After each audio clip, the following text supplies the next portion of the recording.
Welcome back to Kings of the North. Doug Lesmerises and Bill Landis. Bill Landis, recruiting trends. You've been diving in, Landis. Yeah, I spent a lot of time going through basically every 4 and 5 star prospect in the 2026 recruiting class to learn some stuff. Can I tell you, when Bill is diving in on a subject, I'll be like, oh, I wonder what he's digging up. And then I'll get emails from you that are like, of the last 3,600 high school recruits ranked above 0.893 or higher, 56.3417% of players. And I'm like, what have you been doing with your life? So that is this show. Is the North protecting its backyard? Is the North going south enough? Where is the North getting its quarterbacks? All of that. We did a show a couple weeks ago, Bill, where we kind of went through like biggest splashes in this recruiting class for the North. And now, so that was like, hey, everybody, woo, great job. And now we want to be realistic about where things are, because again, special project, you dove into a lot of recruiting numbers over the last 25 years and how the North is done. So we have a baseline for comparison as we look at trends that I think most people don't have. So I hope this is informative today. Yeah, I think it will be. It's a little numbers heavy. We'll try to make it not feel like it's homework. But it's more about sort of what recruiting data is telling us, more so than like names and faces necessarily. The names and faces are important. They're the ones who will play the game. But yeah, I looked at like where guys are from, where they're going, if there's anything in there that we thought was interesting. Unless your name is Jesus and Cleats, and then we're going to talk about you today. That is true. We'll talk about that. Correct. We'll also do Whatcha at the end of the show, and we're going to start off with this Indiana scheduling situation. But we also want to tell you, if you have not been made aware from the Monday show, prepare yourself, tell a friend, lock in the plan. Monday, the 25-year winter, an examination of what happened between 1998 and 2022 when the North won 2 titles.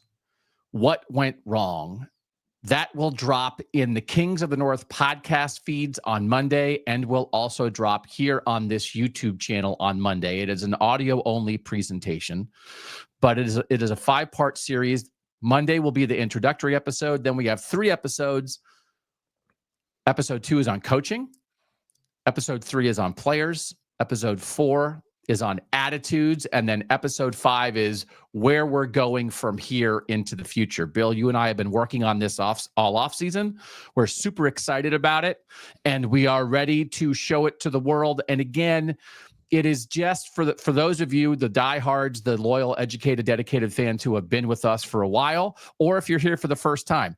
It's like it sort of like resets what Kings of the North is, North-South, that discussion. We think nobody else in college football discusses the sport quite like we do. But then we did a lot of research, Bill, to figure out like why the SEC kicked the Big Ten's butt, why the South kicked the North's butt for basically the entire BCS and playoff era until the last 2 years. Yeah, it was really fun to dive into all that. Super informative. And I think like, you could hear sort of the premise of the show and think to yourself, well, the SEC was just better, right? And it's like, well, in some instances, yeah, but there are a lot of layers to it that you and I dug into. Hopefully we, if not provide new information, at least kind of like shed a different light on what happened over those 25 years that people will find interesting. And the other thing too, right, that's going to be the only thing that's in the feed on Monday. Yes. We're not going to have a regular KOTN on Monday because we're traveling to Vegas that day for Big Ten Media Day. So that's what you'll see here on Monday, Tuesday, Wednesday, Thursday. We'll have stuff from Vegas. And we just, as this show is starting at noon on Wednesday, got the latest email from the Big Ten explaining things that kind of lets us know like what the schedule is going to look like in Vegas. We knew there's 6 teams each day from the Big Ten in Vegas, Tuesday, Wednesday, Thursday. The 2 California teams are on Thursday, so that'll be just a 4-team day for us. But we probably won't be live from Vegas because we're going to be simultaneously trying to gather information and get interviews and also put out a show. And just the way the schedule works, probably don't expect live on Tuesday, but expect shows dropping in the noon Eastern hour, right? On Tuesday, Wednesday, and Thursday. Is that fair to say? I think we will strive for that. Yeah. Keep the time the same, but Sorry, we won't be chatting with you live in the YouTube chat when we're doing it. And we've been telling all the Big Ten folks we want to talk to their people. So hopefully we will have one way or the other. We'll have some good shows for you out there. So we're looking forward to that. So again, a big week, like it's here. It's here. It's here. It's here. So the 25-year winter, strap in. Episode 1 next Monday. The plan is then episode 2 next Friday. So that'll be a busy week next week. Special project, Vegas, special project. So like, you can feel the juices flowing, Landis. You feel the juices? Yeah, I'm pretty fired up. I'm getting a little too excited. I gotta pull myself back a little bit. Yeah. You know what's not making you excited though? The Indiana future football schedule. So yeah, that brought me back a little bit. Yeah. You know what I'm doing? I think I'm going to quit smoking. Yeah. I'm putting on this schedule news from Indiana wants to make me put on a nicotine patch. Excuse me, a candy patch. I'm going to strap a piece of butterscotch candy to my arm right here and be like, I'm trying to quit. I'm trying to quit because they're playing Austin P. So I'm not smoking these cigs anymore. Landis, what's going on? Yeah, so Indiana yesterday, Tuesday, was announced that Indiana paid $500,000 to back out of a scheduled home-and-home series with Virginia, that mighty power conference out of the ACC, and replace those 2 games with home games against Kennesaw State in 2027 and Austin P in 2028. And this is part of a troubling trend, I would say, for Indiana, and it's all brought on by Indiana's success last year and the way that Kurt Cignetti talks about his program. So Indiana has backed out of this Virginia series. A couple years ago, Indiana backed out of or turned what was supposed to be a 3-game Louisville series into a one-off neutral site game and eliminated on-campus games that would have been played last year and this year against Louisville. So what we're left with is Indiana not having a power conference opponent in its non-conference schedule until 2030, when it's supposed to start a home-and-home series with Notre Dame. The opponents that Indiana currently has scheduled include 9 G5 games and 4 FCS games. Until 2030, when it will cancel a game against Indiana, against Notre Dame. Cancel the Notre Dame series, yeah. So the problem is, the problem is last year worked.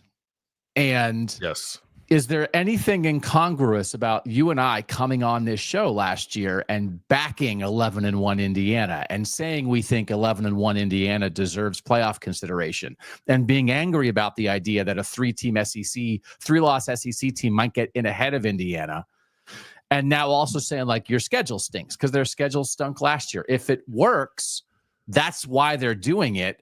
But did we make our own bed here? Oh, I don't know.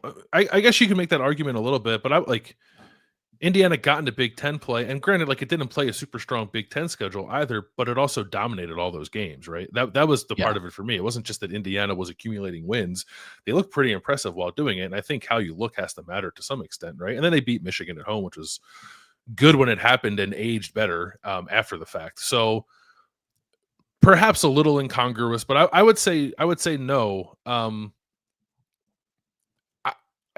I get why last year that schedule was the way it was, but now Indiana is taking a step forward as a program. I would like for it to see it challenge itself a little more, but it apparently has no interest in doing that. Do you fear this? We talked. Yeah. We did talk about this with our playoff stuff on Monday, but do you fear, depending what the playoff format is, that we are pushing teams toward this? We are encouraging teams to do this. This is the smart move, even though it stinks for fans. I'm fearful of it. I don't know if that's definitely the world we're living in. I do think, sort of on both sides of this argument, the SEC has done nothing but prop or pump up its strength of schedule in Atlanta this week at SEC Media Days, and now you have this sort of on the other side of it, and everyone's trying to make sort of declarative statements about 1 year of information that I would caution people against that. But of course, I'm fearful of it. I don't want. If Indiana goes whatever 10-2 and gets 3 easy wins in the non-conference again and gets in, and maybe the Big Ten slate doesn't look quite as impressive as it did last year, or a similar team with a similar schedule does something to the same effect, then I would start to be a little fearful of like what exactly the playoff is telling teams to do, because I don't want to live in a world where teams are scheduling this way. Adam Rittenberg from ESPN, great Big Ten writer that we'll have on from Vegas, made this point, national writer, but knows the Big Ten very well, made this point on Twitter the other day that like Indiana does it not feel that so much of the playoff conversation and scheduling conversation is an Indiana conversation? Is that not what a chunk, right? I think it's almost entirely that, yeah. Almost entirely. But I also don't know how easy it would be to duplicate that situation with Indiana, because as you've pointed out, as many people have pointed out, they did play both teams from the national championship game the year before in Michigan and Washington. They just both had been decimated, right? That they were shells of themselves, but that's not how it always works. Ohio State's not a shell of itself. It's a very, very different team, but Ohio State's not going to go 7-5 this year, the way Michigan and Washington kind of fell off a cliff last year.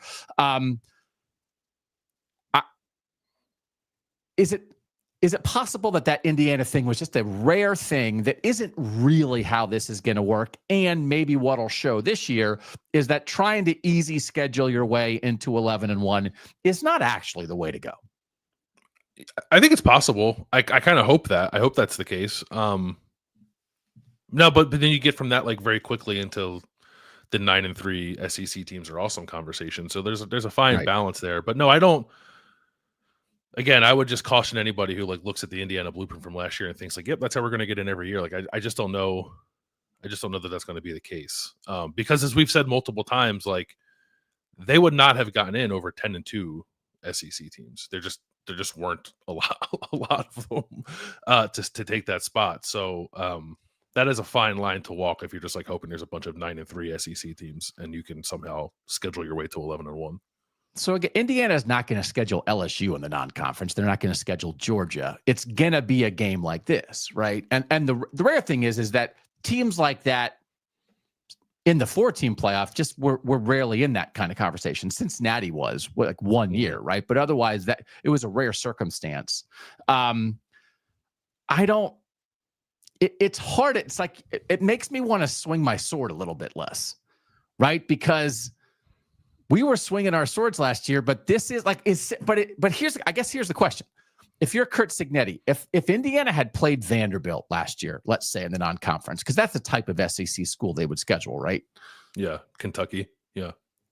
If they had lost to Vanderbilt or Kentucky, 1-8 Kentucky, who beat Ole Miss, if they had lost to Vanderbilt or Kentucky and finished 10-2, no way would they have made the playoff. Is that correct? I think, yeah, I don't think they would have made it. Yeah. If they had beaten Vanderbilt and Kentucky on the way to being 11-1, how much do you think it would have strengthened their case? How much would it have changed the conversation we had about Indiana all year? I think it would have changed a lot because, I mean, regardless of what you think of those two teams, and Vanderbilt had actually a nice season. Their power conference and like Indiana's non-conference last year was awful, and it's awful again this year. Because it's not even.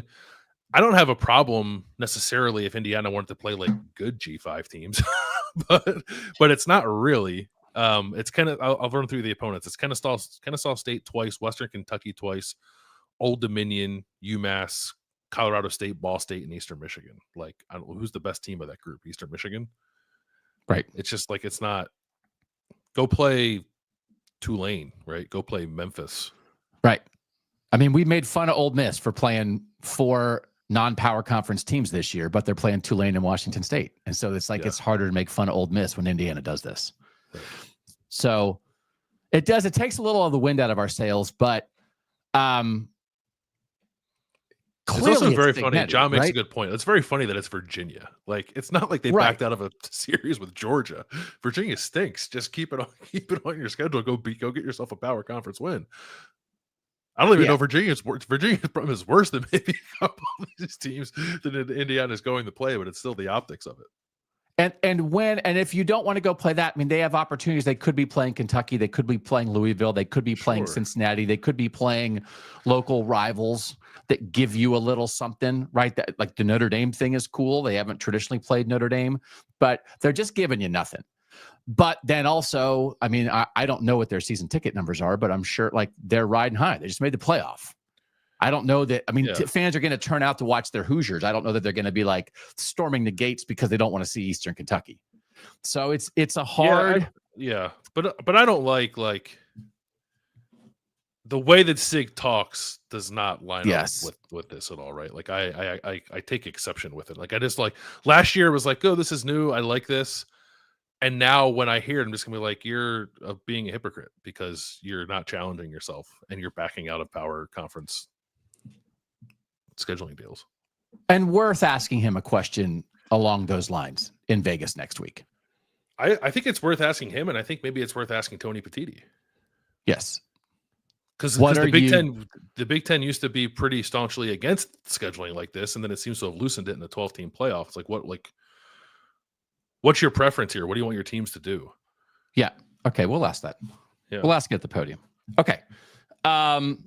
We'll talk about Jesus and cleats briefly because I think it is emblematic of something. It is symbolic of something. It does not mean the fact that Sir Paul Cheeks, a running back from Virginia who committed to West Virginia, is going to change the face of West Virginia football. But it's a little Mountaineer juice, right, baby? Come on. It's a little bit, yeah. I think it is. It's an incredible name too. Like Jesus and Cleats is a great nickname, but you don't need a nickname when your name is Sir Paul Cheeks. Right. Yeah. So he's like 5'9", 180, 10.6 in 100 meters in April for his high school track team. He is, I don't know, if you built a Rich Rodriguez running back in a lab, it would probably look like Sir Paul Cheeks. So yeah, I think like he's only a 3-star prospect. It's not like they went out and got a 5-star kid. But I don't really care about that. I just care about like the style of player. He seems super fun. Yeah. And it's nice to see that West Virginia has a little bit of juice to get some players like this. And like they beat Pitt among the teams that they beat to get them. So that's good for West Virginia too. And when you call yourself Jesus and Cleats, you want a program with a little juice. So they beat Kentucky. That mattered. He's from Virginia. They beat Virginia Tech. That mattered. We consider this a northern team. I mean, it's West Virginia from Virginia, so it's not 1,000 miles away, but it's a little bit of a vibe. And, you know, Steve Slayton was 5'10", 190, and Sir Paul Cheeks is listed at 5'9", 185, as you said. It's like we're talking about, like, you know, a little bit of a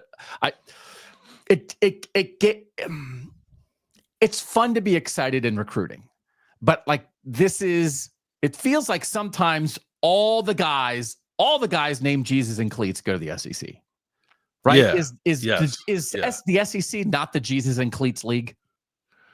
Yeah. Clemson's Jesus and Cleats program. Yeah. Yeah. So if we every now and then, just to get a guy with a little juice, right?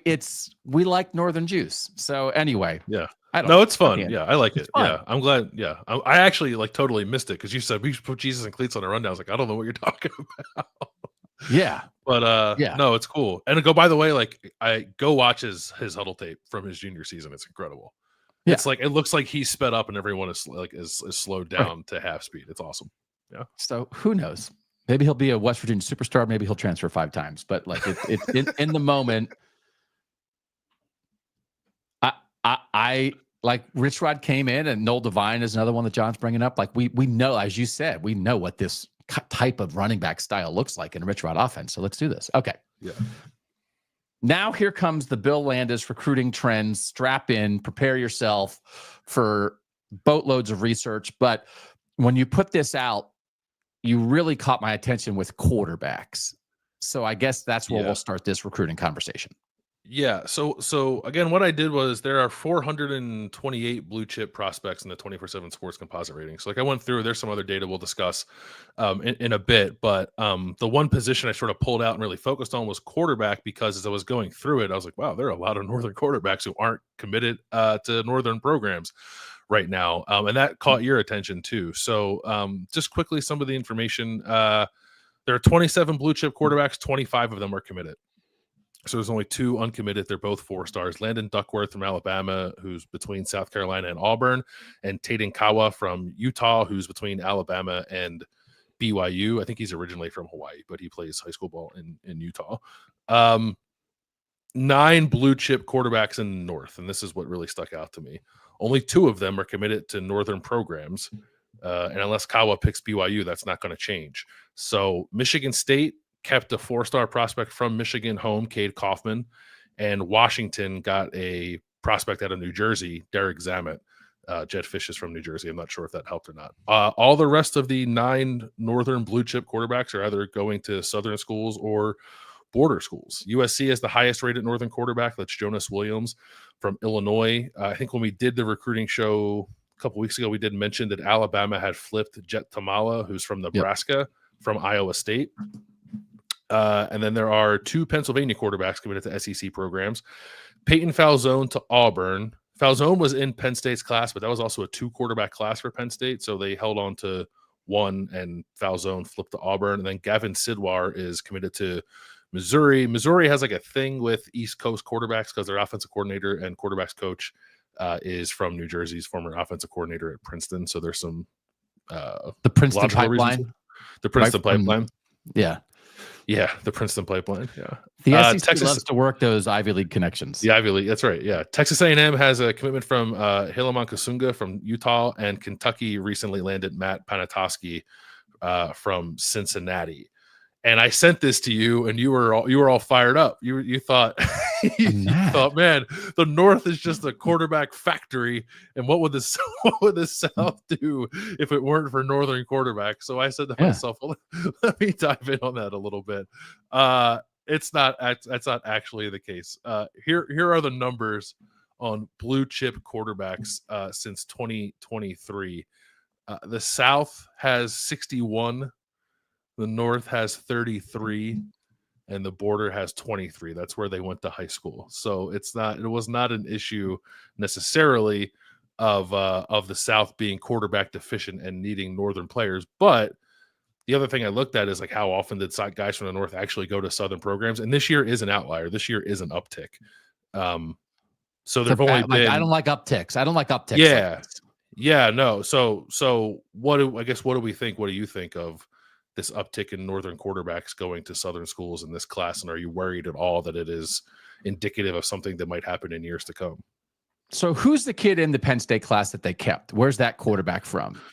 Troy Hune is from California, which is another trend in the North. Everyone's got a quarterback. And then if you're in the North and you have a quarterback, that quarterback is probably from California. So my instinct is like that maybe these type of players, like why can't I want the North to keep every Northern quarterback prospect home? Mm-hmm. Unless the North is passing on guys, right? And saying like, well, like once upon a time, Ohio State got JT Barrett out of Texas. So then Mitch Trubisky, who was from Ohio, went to North Carolina. So I don't know that was like, how dare Ohio State not take Mitch Trubisky? Because they took somebody else. But then to me, it's like, well, then why did Mitch Trubisky go to North Carolina? Why didn't Mitch Trubisky go to Illinois? Why didn't Mitch Trubisky go to Michigan State? Why didn't Mitch Trubisky go to Maryland? Why didn't Mitch Trubisky go to Pitt? Why didn't Mitch Trubisky go to Syracuse? So I'm not against the North going and get California guys, but are our 28 Northern teams so chock full of quarterbacks that it's no big deal for Peyton Falzone from Pennsylvania to go to Auburn? Or it's no big deal from Jonas Williams from Illinois. And this is kind of thing like Jonas Williams is going to USC from Illinois because he's going to play. Lincoln Riley's on fire. Why are they winning that? And I know they have a good recruiting class right now. I know that. But don't we have Northern offenses? Don't we have winning Northern teams? Don't we have Northern resources that should keep these quarterbacks home? That's why I don't like the uptick. Yeah, I would think so. I do. There has to be some kind of bias, and I mean that in the sense of California quarterbacks are just like sort of a thing, right? Like because they get to play. It's hard to play quarterback all year round in the North, but you can do that when you're in a lot of places in the South, and you can certainly do it when you're in California. And listen, there are like some years too where, at least the top tier Northern programs aren't taking Northern quarterbacks because they want somewhere else to find a better prospect, right? Like BYU has Ryder Lyons from California. Michigan has Brady Smigel from California. Penn State has Troy Hune from California. And Ohio State has Luke Fahey from California in this class. And then Notre Dame has Noah Grubbs from Florida. Like all of those guys are largely better than a lot of the Northern blue chip prospects in this class, right? There's no Northern like 5-star can't miss prospect like there was last year with Bryce Underwood and Tavian St. Clair. When those guys exist, those guys typically stay home. when the crop is not quite that good, the elite Northern programs are going to go elsewhere to make sure they're getting an elite quarterback. But then I still think that like this next tier, the second and third tier of the North, probably needs to do a better job of evaluating the guys that are still available in the North, right? Because even if you look, so I looked at Bluechip, which is 4 or 5 star. That got me to 29 quarterbacks. But the 30th ranked quarterback, who just happens to be a 3rd star, is going to Wisconsin, but he's from California. The 31st quarterback is going to Purdue. He's also from California. The 43rd ranked quarterback is going to Illinois. He's from Florida. And the 48th ranked quarterback is going to Indiana. He's also from California. There's just like, they're all, Indiana is taking a 48th ranked quarterback from California instead of taking like the 17th ranked quarterback who's from Pennsylvania.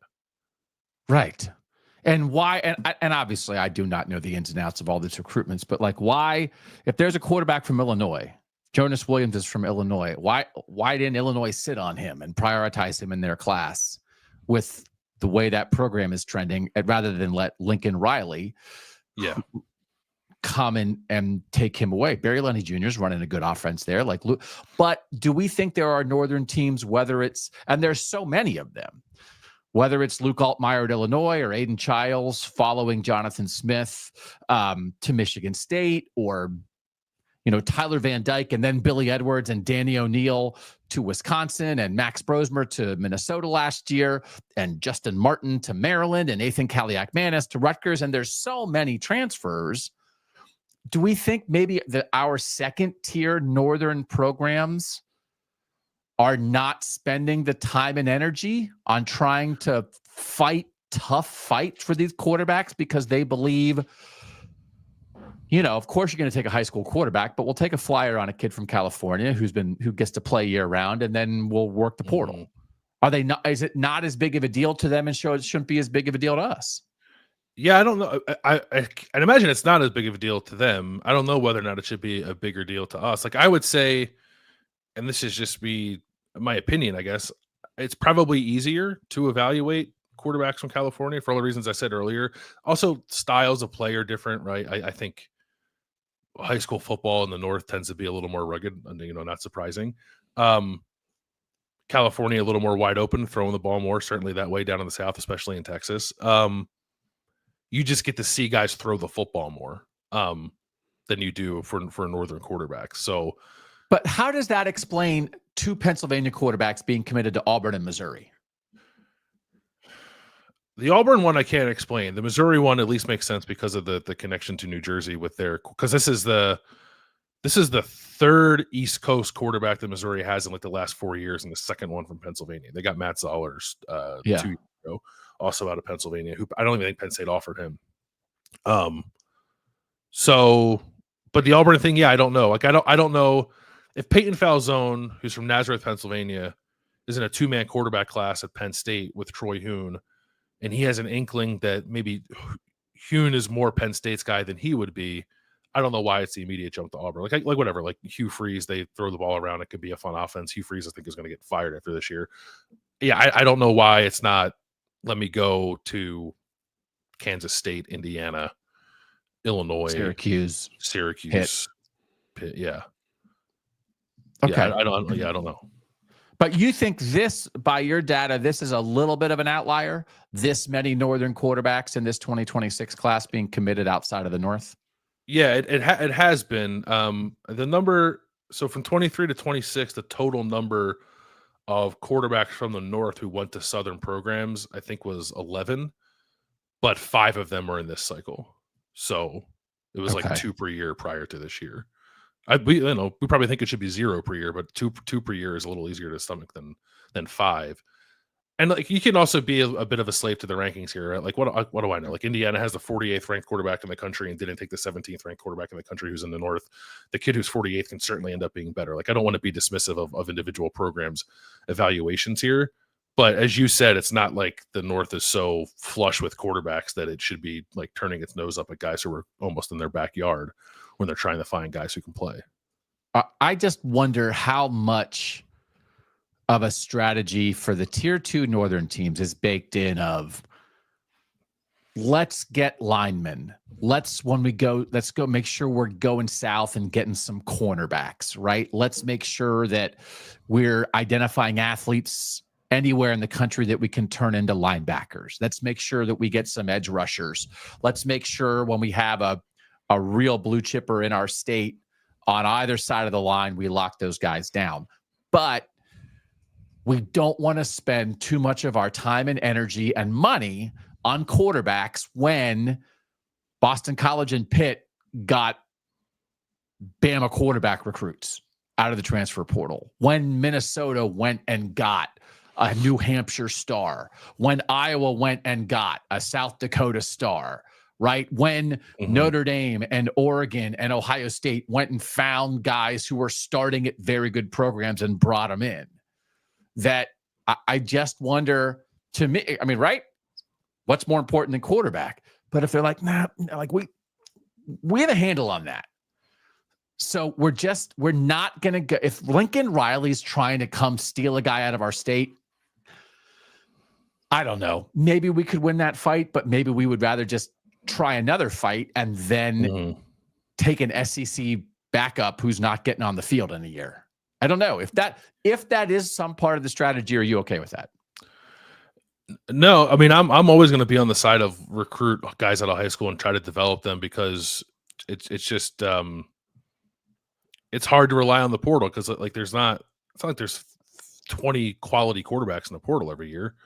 There's like real quality quarterbacks I'm talking about. There's I don't know 5 to 10 perhaps in a given year, and then you're doing what you just said, which is like hope the guy who didn't get on the field and somewhere in the SEC suddenly hits it in our program. Not to say it can't happen, but I'd hate to kind of bank on that. That said, I guess understand if you're a program like of lesser means or whatever, and you're just trying to figure out your money situation and what you can afford and what you can and can't afford, and you're saying to yourself, well, like, I don't want to put in the investment of going after a high school quarterback when we don't think if he hits we'll be able to keep him anyway. So let's just not waste our time, put our high school resources elsewhere, and then hope we can find a portal quarterback who is more developed to help us win more immediately. Like I get that stance, but I'm a little dubious of like how much of a winning proposition that would be year over year. We got to do, I mean, clearly, how do you believe NIL at quarterback and every position may be affecting the willingness of players to go farther from home? Do we think that's because part of it, if you're getting money, mom and dad can get on a plane to come see you. And if you weren't getting money before and mom and dad, now you're going not a drive away, now your parents can't watch you play. So is that opening things up across the board? Generally, I would probably say yes. We're going to talk in a bit about the North getting players from the South, just regardless of position. I don't know if it's different at quarterback. We did a thing at Cleveland.com many years ago, QB Quest, about how more than any other position, elite quarterbacks are more apt to stay home. And when I went through and just looked at this data from the last 4 recruiting classes, including this one that's yet to sign, I feel like that's more or less what I saw. So I don't know. I don't know if there's been a dramatic shift in quarterbacks' willingness to go elsewhere yet, but perhaps the fact that there are 5 QBs from the North going to Southern programs and a 6th going to USC this year is the start of something, is the start of that changing. I don't know. Because the thing that I wonder about is, okay, and we can get to this now, right? That you mentioned this, the North is going to the West Coast for some of these quarterbacks, but don't you worry a little bit more if a guy, I mean, either way, if a guy's successful or if a guy is taking longer to get on the field than he wants to, if he's a long way from home, isn't he maybe more apt to transfer?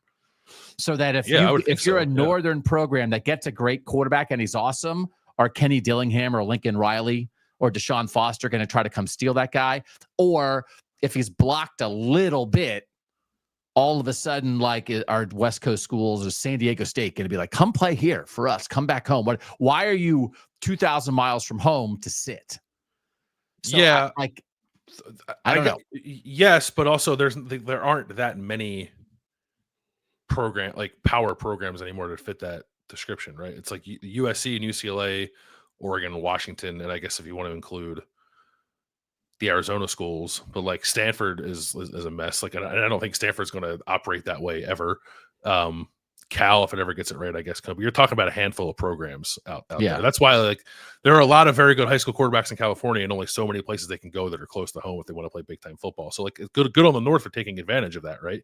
I told you that the numbers, it's like the South has double the amount of blue chip quarterback prospects coming out of its high schools over the last 4 years. The North has to find some place to make up for that, and they're doing it by going to California. But I also think maybe they could do a better job. And maybe this is just an instance in this one class. Could do a better job of noticing and like recognizing and evaluating and landing good Northern quarterbacks when they're kind of right in front of their face. Because in this class, there are 9 of them, nine 4-star prospects. There aren't any 5-star prospects, but there are 9 decently ranked Northern quarterback prospects, almost all of whom are going somewhere else. 2 for 9, right? Is that what it was? 2 for 9. Two for 9. 2 for 9 with 1 uncommitted. Who could end up going south? Yeah, right. So, but in conclusion, the North is not keeping the best Northern high school quarterbacks home in this class, but the North is doing a good job on the West Coast in this class of quarterbacks. Those 2 things are happening simultaneously, yes, and obviously are related at least to some degree. Yeah, I think so. Yeah, that's the general takeaway from this. Yeah. Okay. So I was like sort of freaked out, and then I was kind of like, oh no, it's okay. And then I was like kind of freaked out again. If this 2 for 9, let's say they don't get the uncommitted kid, 2 for 9 long term for the North keeping home the best Northern quarterbacks is not sustainable. If they're 2 for 9 next year, and 2 for 9 the year after that, and 2 for 9 the year after that, that's a problem, is it not? I would say that that's a problem. Yeah. Which just makes like monitoring. Now you got me looking. Oh, there's another Nussmeier in 2027. So the top ranked quarterback in the North in 2025 is Trey Taylor, who is from Illinois. He's currently committed to Nebraska. Okay. In 2020, what year? 2027. So so we've been talking about 26, the next class 27. Number 5 overall quarterback is from Illinois. He's committed to Nebraska. The number 9 overall quarterback is from Illinois. He's not yet committed. We'll see. The number 10 overall quarterback is from Massachusetts, also not yet committed. There's a Penn State crystal ball there for whatever that's worth. Okay. 12 is from the North, and 18 and 19 and 20 are all from the North. 21 is from the North. So there's another decent crop of Northern quarterbacks like in the top 25 of the position next year. Let's see where they go. What did we call that series we did at Cleveland.com? QB Quest? Yeah. QB Quest. We might have to bring QB Quest back. I'm interested in this as it's happening. If we feel like maybe there's a not great trend starting with the North and its own high school quarterbacks, it makes me curious to really keep tabs on this for the next class. Yeah. I think that could be worth it. Like, what is really happening? Yeah, we could do it. All right. Can you handle that? Is that okay? Sure. I got it. Yeah. I've already done part of the legwork. So yeah. If you can get like 3.5 hours sleep a night, that's good enough, isn't it? Sure. All right. Quick break. When we come back, you're going to reset us a little bit on blue chips in this class, North keeping North going south before we get to watching everything else. All of that next on Kings of the North.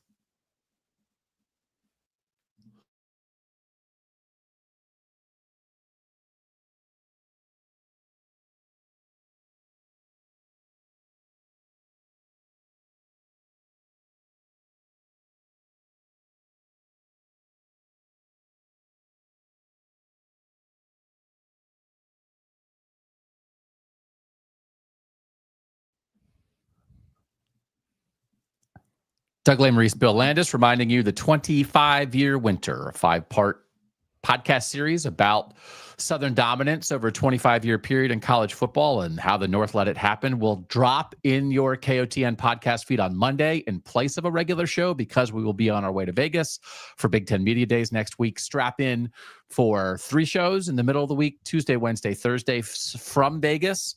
And then the plan episode 2 of the 25-year winter on Friday. So that is a full week next week. You can save stuff. You can, prepare when you're mowing the lawn or you're going on a trip or whatever. But we're excited to bring you guys that. And we had asked producer Mike to pull this up, but then we forgot to show it.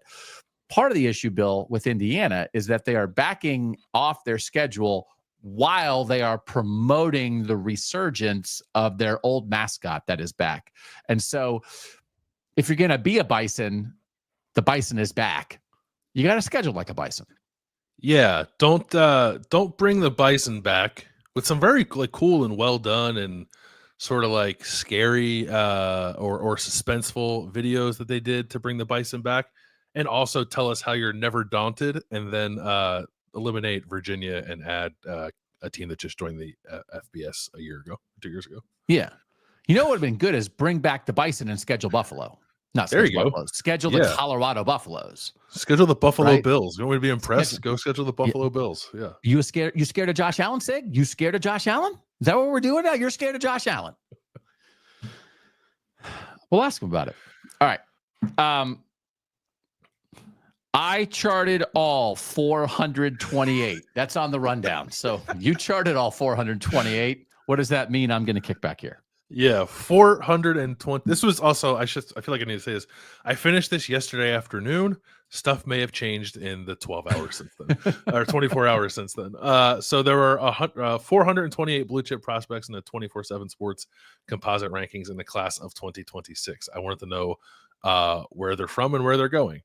But some other like nuts and bolts from that. So of the 428, I was actually surprised by this. Only 37 remain uncommitted. Fewer than 10% of that 428 remain uncommitted.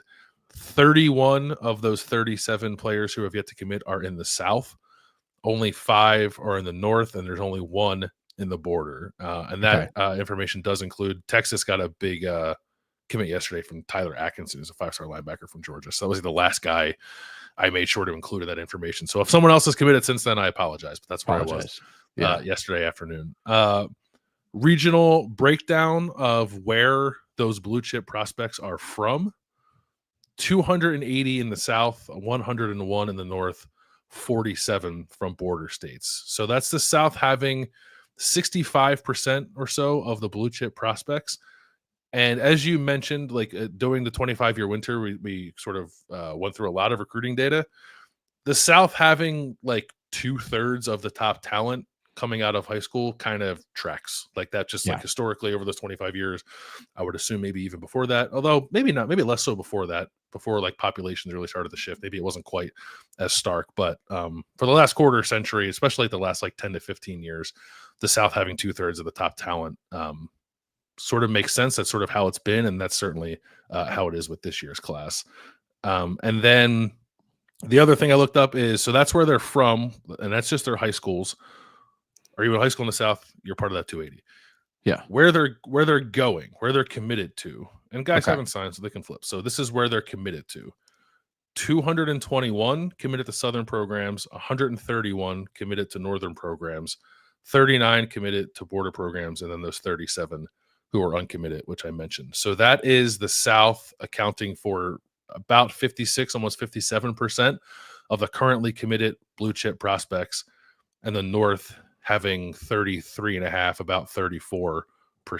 What do we feel about that breakdown? How do we feel about that breakdown? That's good. Plus 30. It's plus 30. I don't know. It's plus 30. 101 of these prospects are in the North. 131 are committed to the North. I'm not mad. Yeah.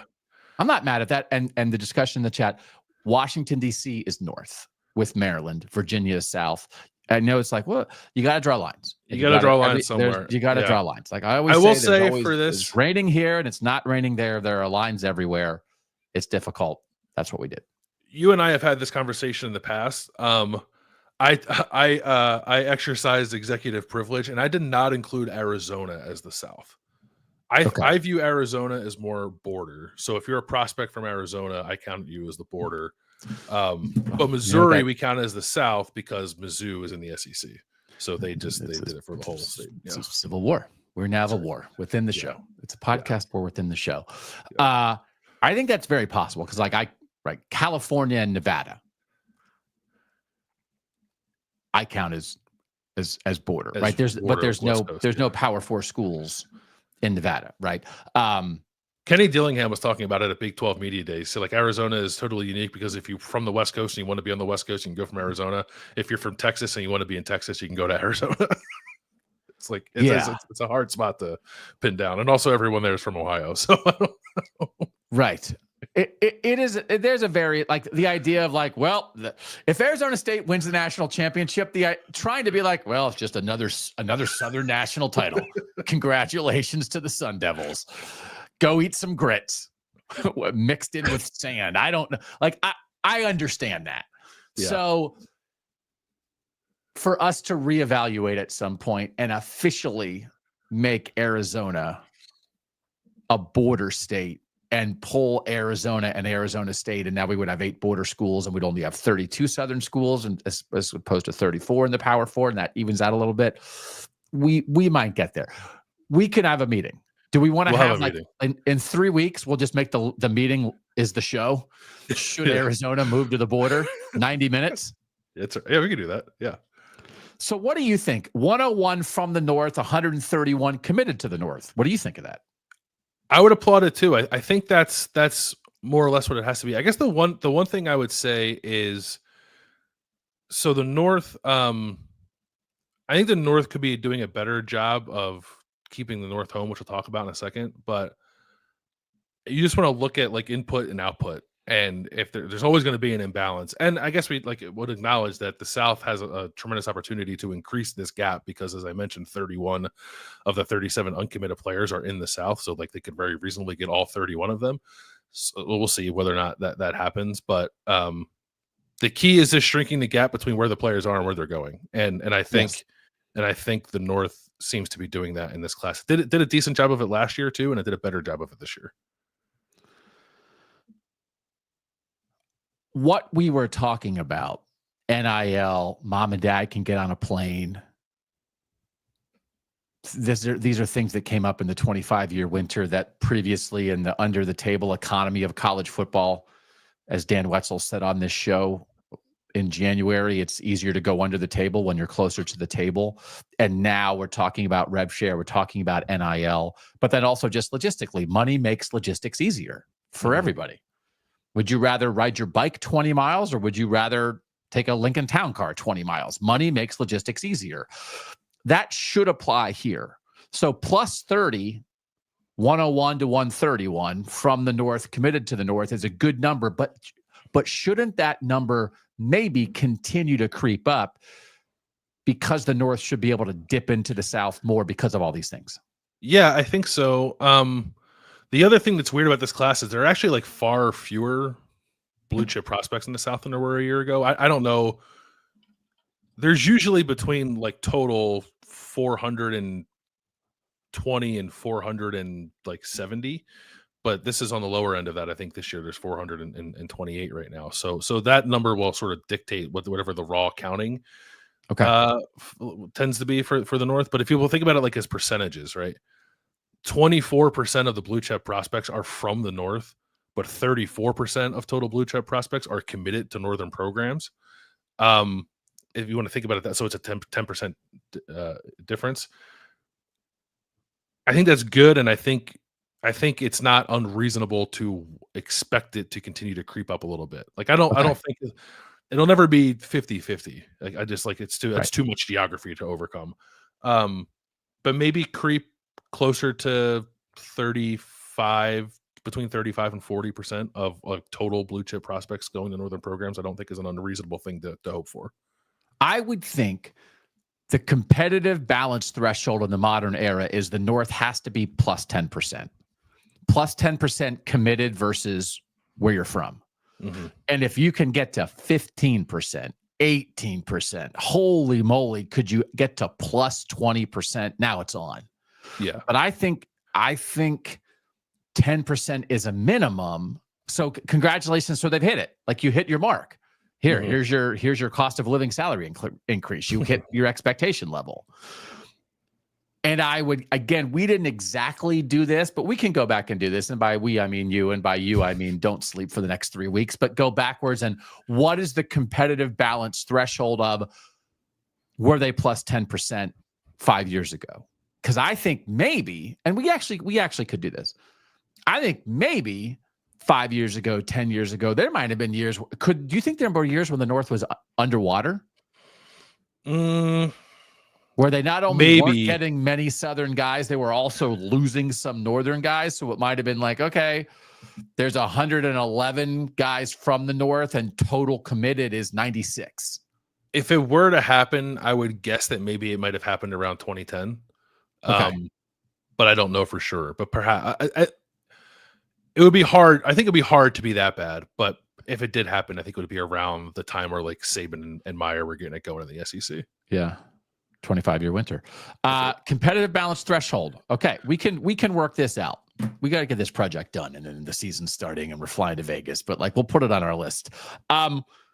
Do you think generally, as we get into these two categories, if you were a Northern GM, and of course you want to do everything, what would you prioritize?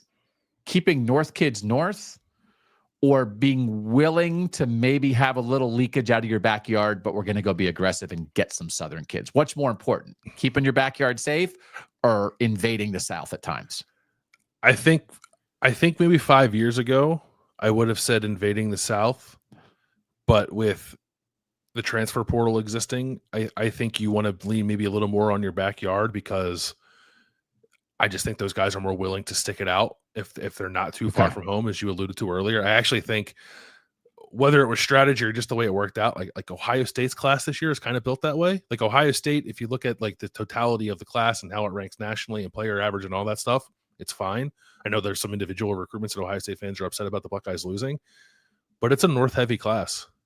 Like they're not going down to Florida and Texas and filling up their recruiting class with those guys. If retention actually is the number one thing, and we've heard enough coaches say that, right? That NIL really is about retention.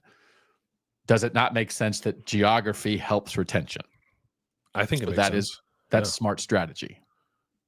And it's not to say if you don't do that, your class is going to blow up. We have some classes in the North that are pretty heavy with Southern guys. I think it's just harder. I think it'll be harder to navigate that if you're bringing a lot of guys from out of your region. Notre Dame's one of those programs. Notre Dame might be the exception, because Notre Dame has forever been a national program, but other programs maybe. All right. So is the North defending its turf right now? Yeah. If that's important, are they? I would say like fine, like it's a passing grade. Better than a passing grade probably, but it's not an A. I wouldn't give them an A. So there are 101 Northern Bluechip prospects. 96 of those 101 are committed. Of the 96 who are committed, and I apologize for the math, 64 are committed to Northern programs. So that is 66.7%. It's 2/3. I think that's low. You think that's low? Okay. I think it's a little low. When we were looking through the stuff for the 25-year winter, on the front end, like before the SEC really started to take over the sport, you were seeing more instances of that number being up over 70%. I think 70% is the minimum. If you're leaking more than 70%, I think you're asking for some problems if you're the North, because it's just there's not a lot of blue chip talent compared to the South, and you're never going to be able to totally counterbalance it by going to the South and getting players, or even to the border to get players. So it's not like drastically under, I would say, like 66.7% compared to 70%. Obviously it's not drastically under, but I think it's a little lower than it should be. So I do think this is, in large part, I was going to say primarily, maybe not primarily, but in large part a perception fight, because more often than not, kids leave home. There are some kids who want to get out of here. I want to do something different. Coaches, it's one of those things. Head coaches, if you're recruiting an in-state kid, you say, make our state proud, stay home. If you're recruiting an out-of-state kid, you say, explore your options, go see the world, right? Yeah. So there are some kids who just have that instinct. But I think what happens a decent amount of the time is it feels like I have to leave. I can't pursue my goals at home because home doesn't provide me that opportunity. So I am forced to leave. And I would argue in the modern era, with what we've seen in the first year of the 12-team playoff, with where the North is with coaching, with where the North is with NIL, I don't think any Northern player should feel like he has to leave to pursue his goals. And that message must be out there. And so the North has to build on winning. Indiana has to build on winning. Notre Dame has to build on winning. Michigan State and Wisconsin and Nebraska have to get it going again. Oregon has to build on winning, right? That you reinforce that idea, because I think it's not as strong as it used to be, but there is still a general perception, Bill, of like the SEC is where it's at. If I want to test myself against the best, I got to go to the SEC. And that's why I want Tony Petitti to stand up for his conference. That's where I think the things that maybe can feel like us just whining about talking can actually matter. You need to tell 15-year-old football players in the North, you need to ingrain in them the idea that we have everything you want right here. If you want to leave, great, but you don't have to leave. And maybe 8 years ago, you thought you had to leave. I think factually that's no longer the case. I think from a perception standpoint, I don't think it's broken through all the way. What was I listening to? I can't remember what I was listening to recently, but they were talking about this sort of phenomenon of a lot of kids in high school, and especially like prospective college football players, don't watch a ton of college football. Like they just watch NFL. They know Pat Mahomes. They don't know Riley Leonard. So I wonder if it's even harder to like fight that perception, because what kids may know of college football is like the SEC is great, right? Because the last time they bothered to check in, the SEC was dominating. And it's not the case now. So like, I don't even know how Tony Petitti's message would even get to 15-year-olds. I'm not entirely sure, unless he did it on TikTok with like I Show Speed or something like that. I don't know. But I do think there's a little bit of a barrier there to actually like let that age group of kids like know what the deal is in college football right now. It is a bit of an uphill perception battle that is probably even more difficult than we realize. And when Nick Saban's making the case, that's tough. But like if Kayla Dbor is making the case, the Big Ten has to be able to make that case against Kayla Dbor. So like, what can you get Northern NFL players out there? Can you get? Well, I think that's like, it's helpful, like when you TJ see like Watt, you see the Kelsey brothers, like even wearing UC stuff on their podcasts, right? I think that might help some stuff. Yeah, like that is meeting that audience where it is a little bit more than Tony Petitti at a podium in Indianapolis or Vegas or wherever telling people how good the Big Ten is. Because even like he can say it and we can write it, but those kids aren't reading that either. Wait, what? We're not connecting with the youth. I hate to break it to you. Yeah. Come on. Hello, fellow kids. What's up? There you go. Come on. Yeah. Stay north. Stay real. Stay north. Stay north, bros. Woo. Yeah. Tony, you may take this. You may clip this for free. Stay north. Deuces. I think they can get better at this. Because this is one of the things, there's the reality and then there's how you build off the reality. So I think the North and the Big Ten are doing a good job of catching up on the field, but now push it. Yeah. And I think that matters. Yeah. Okay. So, and I think that is like, so here are the programs that have the most Northern blue chip prospects committed. Unsurprisingly, Ohio State, Penn State, and Notre Dame are tied at the top with 9 each. Okay. USC has 6. USC is they're in Ohio a little bit. They're in Illinois for the quarterback, as we mentioned. They got Luke Wafel from New Jersey, beating out Penn State and Ohio State for him a couple weeks ago. So like that, like they're encroaching and taking some guys. Iowa has 5. Illinois has 5. Texas A&M has 4, not included in the fancy graphic you're seeing if you're watching on YouTube. Oregon, Michigan, Kansas, BYU, Clemson, and Alabama each have 3. So that's Ohio State, Notre Dame, Penn State, like doing its part. I think mostly. Maybe you could argue maybe they should have more, but like 9. Yeah, that's good. I think it's the rest of the North that's the problem. It's the rest of the North that's like not getting that sort of next tier of prospect that is leaving that overall percentage a little lower than you and I think it should be. And I think Ohio is a good sort of kind of case study of that. There are 20 blue chip prospects in Ohio. Ohio State has commitments from 7 of them. Maybe that's a little low. But there's 13 in Ohio who aren't committed to Ohio State. But of those 13, only 3 are committed to Northern programs. And like that, in my mind, is way too low. Too low. Yeah. I think you can build a playoff team off the Ohio kids that Ohio State doesn't take. Not entirely. Yeah. But that's what Michigan State and Illinois and Pitt and Syracuse and Cincinnati and Wisconsin with Luke Fickell should be doing. And to me, there's no excuse. Like, why? Some kid in Ohio is like, well, I got to go to Ole Miss.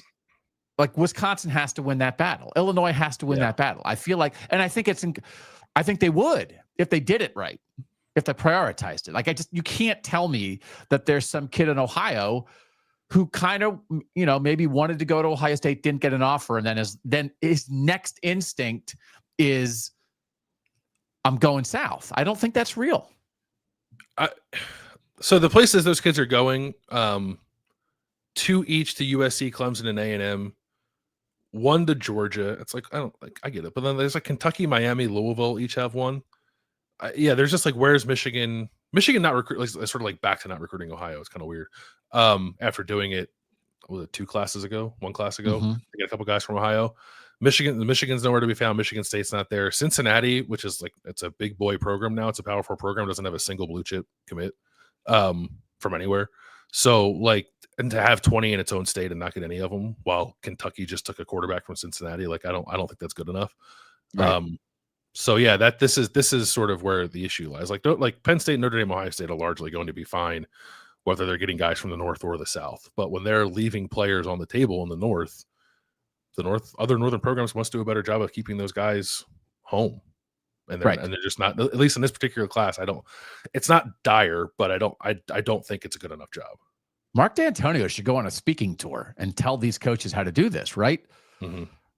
I wrote a story at Cleveland.com like in, I don't even know when, 2007. We had like back in the day at Cleveland.com when newspapers were thriving, we had like a tremendous artist and like graphic artist who would draw stuff for you.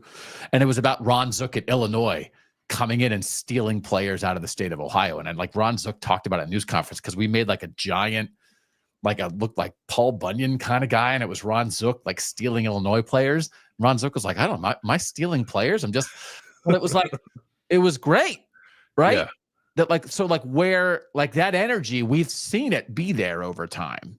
And I think if you go about it, I don't know, maybe it's old fashioned recruiting, but it's like, I just want PJ Fleck to be like, we prioritize Ohio and we're going to come in Ohio and we're going to do that, or whomever. It's just weird that you don't feel that. Like you and I are in Ohio, so we're closer to it. So it helps, but like and I've paid a lot of attention to Ohio high school recruiting. You don't feel that secondary, like Midwestern constant presence. Yes. Outside of Ohio State and Notre Dame for what is still, in my estimation, like a very good crop of talent once you get past the guys that Ohio State and Notre Dame are taking. And for years was Vince Marrow as the recruiting coordinator at Kentucky with Youngstown roots, that Kentucky would often be the landing spot for like that next group of kids. It's like, why? For real? Kentucky? Pitt can't come beat Kentucky for some Ohio kids? Michigan State and Nebraska and Illinois, like when Bo Pelini was at Nebraska, it's like, okay, well, if Nebraska's not going to be in the Big 12 and they're not going to have maybe the Texas recruiting base, Bo Pelini, he's from Ohio. He'll have, like, figure this out. I don't know. I mean, you got to get your players wherever you got to get your players, but it feels like, to your point, your research, you would say the North should be doing better here.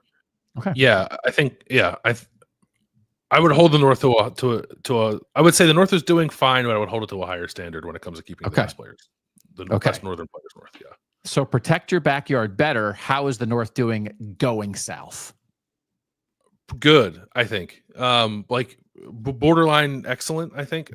So they're not, I would say not doing a good enough job in the North, but it's at least doing a better job to balance that out by going after Southern blue chip prospects. Which I actually think is even, so they're pretty good at it last year. They're better at it this year. And I think it's significantly more impressive because the pool of Southern blue chip prospects is smaller this year. So last year there were 316 Southern blue chip prospects. The North signed 49 of them, 15%. This year there are 280. So that's almost 40 fewer. and the North has signed 51 of them. That's 20.5%. It's basically like they increased their percentage of Southern blue chips by 5% in a year where there are 40 fewer Southern blue chips. Now they have to sign all of them, but that's kind of where they are right now. And there's opportunity among those 31 uncommitted Southern prospects for the North to get some of them. But even if the South got all of them, the North percentage is still higher than it was last year by a couple of percentage points. Okay. So I think that's really good. I don't know. I struggle with this of like what's the bar, right? Because I see that like 20% of like the best high school talent in the South is coming north feels like a pretty good number. I agree. With NIL, do we think it should be higher? Do we think that's about where it should be? I don't know. Like I want to elevate the bar, and when it comes to keeping guys north, but when it comes to stealing players from the South, I want to be reasonable with what my expectations are. All right, let me ask you this. I want to ask you the minimum and the goal. So keeping players north, you said the minimum should be 70, and they're under that in this class, right? Yeah. What would you set as like, what would be the keep the Northern guys home percent that you would be like, yes, way to go North, but also attainable? 80. Okay. So what is your minimum if you're talking about that the North has gone from 15.5 to 20.5 and pulling players out of the South last year compared to this year? What's the minimum that they have to in this era be at to be competitive? Probably 20%. Okay. And then what's like the attainable boom shakalaka you'd be fired up? 30. Okay. Okay. So again, and I think maybe somewhere in there is if the percentage is equal 100, you're doing pretty well. The minimums that you said are 70 and 20. That's 90. The boom shakalaka threshold is 80 and 30. That's 110. So if you get to 75 and 25, that's an overall 100%. And again, it doesn't equal then, right? Sure. Because there's not as many in the North. But like maybe that's something to play with. Shoot for the numbers to be 100. So if you're leaking a little more in the North, then you got to pull a little more south. If you're pulling a little more south, okay. But that feels like let's have it equal 100. That can be our new goal.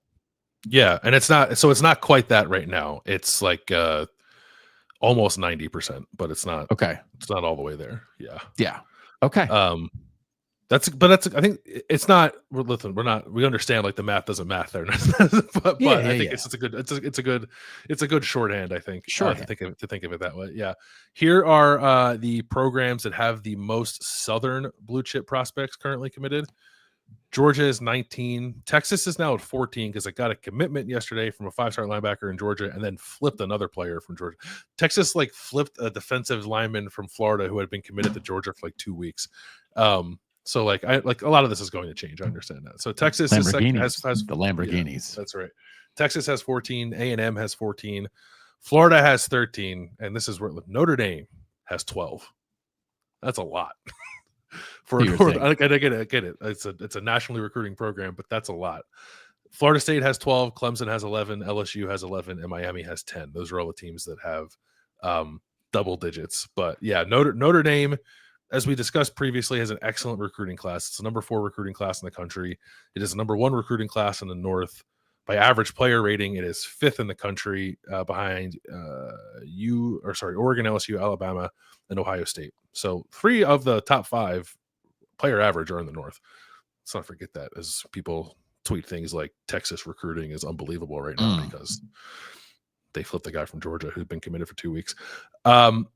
Notre Dame has a defensive end from North Carolina named Rodney Durham, is the number 2 player in the state. He's one of 3 players from North Carolina who are blue chip prospects in that class. They have 4 from Texas. They have 2 from Georgia, and they have 2 from Florida. Michigan is not included in that graphic because they only have 8 Southern blue chips, but that's pretty good. That includes Zion Robinson, who's a 4-star top 100 receiver from Texas, who's the number 10 overall player in the state. Michigan also has 2 top 10 players from Virginia and the number 3 player from South Carolina, 4-star edge Julian Walker. Michigan had 10 Southern blue chips last year and now has 8 this year. That's like worth kind of keeping in the back of your mind is that's not national championship bump, I would imagine. I think we know that Michigan was pretty aggressive with name, image, and likeness in this particular recruiting cycle. Certainly was last year with Bryce Underwood. I think they're getting that going a little bit. It's just again, it's a program that has historically recruited nationally. Yeah, it's a national program for sure. It feels to me that they are, by being as South heavy as it's been the last 2 years, maybe changing the complexion of its classes a little bit. Okay. Here's the fun one. Yeah, Syracuse. Do it. Fran Brown's the cover of the episode for a reason. Syracuse has 5 Southern blue chip prospects in this class. A list of Southern programs that have fewer: Auburn, Arkansas, Missouri, Oklahoma, and Ole Miss. 4 of those Syracuse commits are from Florida. And like maybe you don't consider Florida like SEC country necessarily, but it's in the South last time I checked. And that includes 4-star receiver Calvin Russell, who is like a 5-star by some services. He's the number 47 composite player in the country and the number 4 player in the state. And he's committed to Syracuse. Fran Brown's getting it done in the South. How much would you pay Fran to stay? I don't know. 8 million, 9 million. Do you think they can keep him long term? Is the it's hard because the Mel Tucker thing blew up in Michigan State's face, but in the moment you understood what they were trying to do. And again, it would not surprise me if LSU is the one. Again, 25-year winter is coming. LSU is a historic program in terms of like trying to steal Northern coaches and force Northern teams to make decisions. But if Brian Kelly flames out, LSU doesn't make the playoff this year, and they see what Fran Brown is doing, and again, he had been an assistant at Georgia. If LSU comes for Fran Brown, would you empty the bank at Syracuse? Like, do you think they could? I think he's a Jersey guy. I think maybe they could. I don't know. I don't think they could empty the bank to match if it were like an LSU, or like an Alabama. Like this is like farthest end of like optimum situation for Fran Brown. So I don't know if they can compete at that level. But if it's like Auburn, sure. Yeah, I think I think they could compete with that. And I don't know. I think Fran Brown certainly, I think, has an affinity for the SEC. He was saying "Go Dogs" at his press conferences last year. But I think he understands the SEC too, and like maybe it's not the best thing in the world to take a mid-tier SEC job just because it's in the SEC. Right. So I think Syracuse would have a better chance to fight something like that off. And again, it's when Fran Brown's saying "Go Dogs," it's like my skin is crawling. Yeah. But also he's signaling to high school players in the South that I understand the SEC. I respect the SEC, but I'm telling you honestly, I think you have a great opportunity up here with what we're doing. I'm not being dismissive of the SEC. I'm not swinging a sword and being like, those guys stink, come to Syracuse. I'm telling you, those guys are great. But I still think this is a wonderful opportunity for you. So he knows what's up. And again, that idea, I'm not mad about Northern coaches going south at times, right? So like, again, just like the way that hire transpired and what you end up with is a guy who is a tried and true Northerner with SEC experience that matters both experientially. He knows how it works, but also perceptionally. I'm sure it helps him in living rooms if people still go to living rooms. It's a nice pathway, man. Like if I'm an AD, I'm noticing that style of resume when I'm hiring in the North. Yeah, I am too. And I'm also like, I am noticing that he is like, the portal can be a bit of a shortcut. It is rife with potholes. I guess that can really derail you or worse. Fran's trying to do it through high school too, which I think is interesting.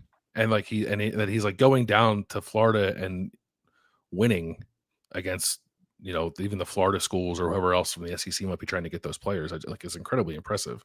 They have to bring it home, right? It's only July. I know I keep saying that, but I do think it bears repeating. But for even players responding now with commitments to the Syracuse brand, I think is very promising. Yeah. Even if they end up not signing all 5 or whatever, maybe they'll add more. I'm not sure, but yeah, I am. It has my attention for sure. I would imagine it has college football's attention too. Not to say that here comes Syracuse are going to win a national title, but like I think like Syracuse is elevating in a way that I think people should be noticing. And the things that are happening with the North going south is pretty good. And Ohio State's not down there leading the way, which is for overall Northern things good. That sometimes when you get into Northern stats, it's like, well, Ohio State accounts for a giant chunk of this, and that's 100%. Not the case with this, right? It's not like that the overall number of Southern prospects coming north both in just sort of the raw number and the percentage, that's going up while Ohio State's is going down is pretty noteworthy. Ohio State only has 3 Southern blue chip players in its class right now. 5-star safety Blaine Bradford from Louisiana, 4-star safety Simeon Caldwell from Florida, and 4-star receiver Brock Boyd from Texas. But you can go back in the past and see Ohio State classes that have like they look like Notre Dame's that have 10 to 12 or at least like 8. Like they only have 3, and I think they only had 5 last year. Like Ohio State is still building very good recruiting classes, but as I said, like kind of going about it differently than maybe it did under Urban Meyer, than it did like pre-NIL stuff. So if the North wants to continue to get a nice base of Southern talent coming its way, like other schools kind of have to pick up the ball. But they are. Like Notre Dame's number, I think it was 3 last year. It's 12 this year. Michigan was consistent with a good number the last 2 years. Syracuse, I think, had 1 last year. It has 5 this year. You can look around, like Colorado has a couple, Nebraska has a couple, Wisconsin has a couple. It's not like, 2 here, 3 there across 28 programs in the North makes a heck of a difference. Yeah. Okay. So your overall assessment is like Landis finds Northern recruiting trends. You come away from this. I just sit back with my sword and panic. You come away thinking what about Northern recruiting in this class in 2026? Like it's good, and I think for the most part good. There are some things like I'll run through just like total blue chips in a second. There are some things that like you look at and it's like that needs to be better for sure. I'm not pretending like it's great across the board, but I think there's enough good, and maybe more importantly, there are like some encouraging trends about what is happening in terms of like where players are coming from that I has to maintain, but I think sort of projects good things for the North to keep the sport on this trajectory where it just feels more balanced, right? Like you're not just waiting for the inevitable, this team from the SEC is going to win the national title every year kind of thing. So I think it's headed in the right direction, I guess is what I would say. And this class, last year's class was good. And like keeping Bryce Underwood in the North, keeping Tavian St. Clair at home, like all that stuff is good. Getting 5, like, I guess I think it's different this year, 2026 from last year, 2025 is there were like some big fish from the South pulled, like a couple 5 stars to Oregon and Ohio State from like Texas and Alabama, those kind of places. Like that's happening less. So I do want to acknowledge that. Like the top tier is maybe not coming north in the same way it did last year. But when you're just talking 4-star prospects generally, blue star prospects generally, it is in a better place this year than it was last year. Okay. And I think that's a good thing. That's good. Maybe not as splashy, but more depth to it. Okay. Yeah. Substance, if not, not necessarily style or whatever, sizzle. Sizzle. Choose your metaphor. Yeah. Here are sizzle. Well, we got the sizzle, man. They don't need to bring the sizzle. We got the sizzle. Oh, yeah. Come north. Young children. Yeah, young football players. Total blue chip commits in the North, regardless of where they're from. Notre Dame has 21, Ohio State has 16, Michigan has 13, Penn State has 12, Oregon has 11. Those are the teams with double digits. Washington has 7, Illinois, Iowa, Syracuse each have 5, BYU, Indiana, Minnesota, Rutgers each have 4. A couple with 3, Kansas, Michigan State, Nebraska. A couple with 2, Utah, Wisconsin, Colorado, Maryland, and Pitt. BC has 1. The list of schools who have 0, Kansas State, Cincinnati, Northwestern, Purdue, West Virginia, and Iowa State. I was slightly surprised by like Kansas State's presence on that list. Okay. And Cincinnati, I think just because it's in Ohio. Right. And there's a lot of guys there to go after. West Virginia, Purdue, Northwestern, I think understandable. Iowa State had one in Alabama swing its quarterback. But with the Kansas State thing, it was interesting. There are 3 4-star prospects in Kansas. Notre Dame has 1 and Kansas has the other 2. So like Kansas State didn't, after getting Lincoln Cure last year, didn't get one of the 3 best players in Kansas this year. So like good for Kansas, but Kansas State is still searching for its first blue chip commit in the 2026 class. This is going to be one of those, and we have a hot seat thing that we'll get to. I mean, we did a whole show on it a couple weeks ago, but the Scott Satterfield conversation, this is part of that conversation too, because I think there are some coaches at Cincinnati who could get some of those next tier. Again, if Scott Satterfield's not going to be the coach at Cincinnati forever, whoever the next coach at Cincinnati is, I think that might be the top of my list. When you see numbers like this for the AD, is I want to hire a coach who can get the second tier of kids in Ohio. I want Cincinnati to be the school of choice for every big time high school recruit who's not going to Ohio State. Why aren't we? Why not us? We're in the Big 12 now. Right. We made the playoff. When's the last time Ole Miss made the playoff? Cincinnati made the 14th. Like, there's a lot there. Nippert's an awesome stadium. We play cool games, right? Like that. You got a brand new practice facility. Yeah.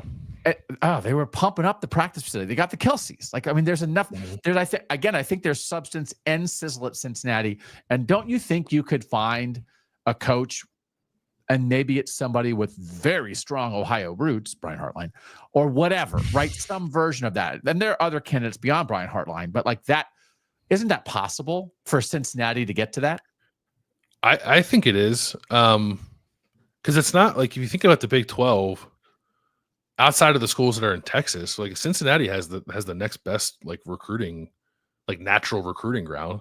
Yeah. Like obviously Ohio, like Indiana high school football is good. Like the Midwest high school football in general is good. So yeah, I think so. Like, I don't like Cincinnati right now is 14th out of 16th in the Big 12 in high school recruiting, with 18 commits. Like that's not good enough. I don't think.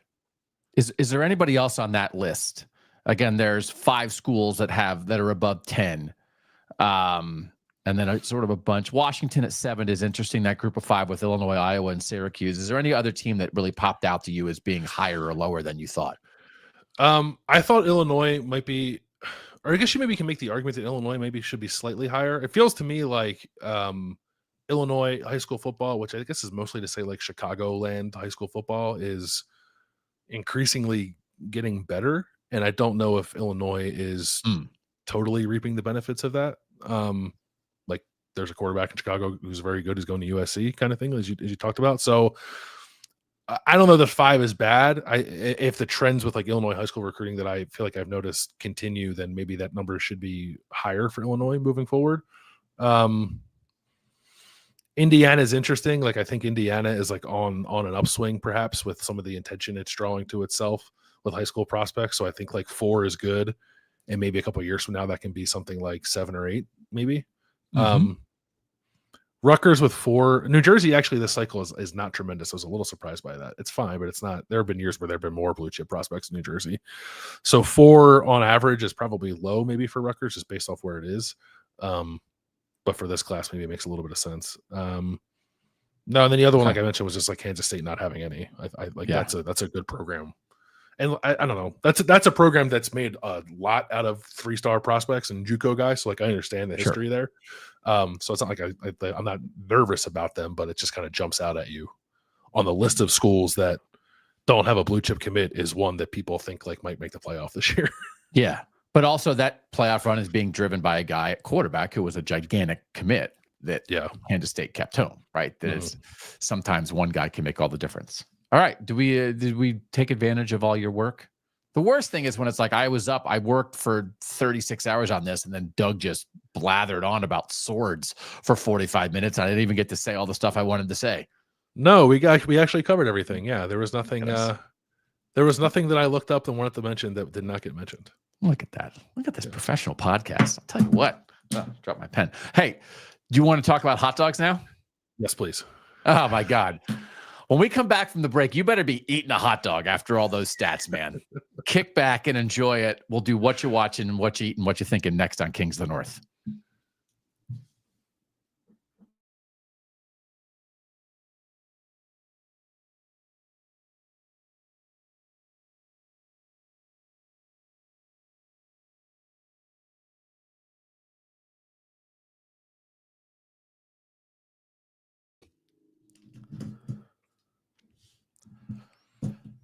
Doug and Bill, thanks for being here live in the YouTube chat. If you're watching back on YouTube, if you're listening on a podcast, we'll take any reviews, we'll take any comments, we'll take any thumbs up, we'll take any subscriptions, we'll take any spreading the news about Kings of the North. You know, you guys know how much we appreciate it. And the 25-year winter, our 5-part narrative podcast will drop on Monday. in the podcast feeds and on YouTube. It is audio only, but wherever you find us on a regular basis, you'll be able to find that. And Bill, we're excited. We're excited. We're excited. Yeah, I'm really excited. Yeah, I'm eager for people to see it. Hopefully we get to get out and talk to some people in Vegas and promote it a little bit too. But yeah, we worked hard on it, so we're looking forward for people to get their ears on it, I guess, because it's just an audio thing, not a visual thing. And we are once again doing the Kings of the North preseason Big Ten poll this year. Reached out to a lot of people, have a lot of great voters lined up. Just got to get the votes out to the people and from the people. And so that will come out on Monday, and everybody else will be talking and writing about it. And they'll be saying, Kings of the North, thanks for putting this poll together. And then we'll talk about that on the Tuesday show. But we're doing it as a service to the Big Ten fan base. And I still wonder if we'll go back and do a Big 12 poll, because as it turned out, then nobody did it. So the only thing I saw was Brett McMurphy. Brett McMurphy, who's now out on 3, I think asked the Big 12 coaches who they thought was going to win the Big 12, but it wasn't a full poll. Right. And also, I don't care what coaches think. Right. So we'll see how the Big 10 preseason poll does, and maybe we'll double back on the Big 12. All right, Bill Landis, what are you watching? Last night I finished doing all this research. I finished this rundown, and I said, I'm going to watch a movie that I haven't seen before. And I without knowing where my various streaming platforms would take me. So I fired up HBO Max, and I was scrolling through, and I landed on Get Shorty. Oh. Yeah. So I watched that last night. Yeah. I read the book a couple years ago. Oh. So I knew the story. And I knew the movie existed and kind of who was in it, but I had never seen the movie before. And I thought it was good. I thought it was funny. It's a little, I mean, it came out 30 years ago. Yeah. But I could definitely, as I was watching it, I was thinking to myself, if I had not read the book, I would be pretty lost right now. Because you were introduced to a lot of people very quickly, kind of bopping all over the place until they finally settle in Los Angeles. And it's a little hard to discern, who's important, who's not important, what is actually the story here. But because I sort of knew that from reading the book, I very much enjoyed it. But I could see if there's anybody who hasn't read the book or doesn't really know what the gist of it is, and then you fired it up to watch it, I could imagine it being a little difficult to follow. Florida crime, right? Get Shorty. Yeah, but you're only in Florida for 10 minutes. Most of it's in LA. Oh, okay. It's like a mobbed up loan shark, while he's trying to find a guy who owes money to people in Miami, finds himself in Los Angeles, and he's played by John Travolta. And then he arrives in Los Angeles and decides that he's now a film producer. Okay. And then meets up with a quirky D movie director who's played by Gene Hackman. So it's all good. It's all Gene Hackman's very funny in it. John Travolta's good in it. Dennis Farina plays the other mobster from Miami. He's very good in that role. Tony Soprano's in it.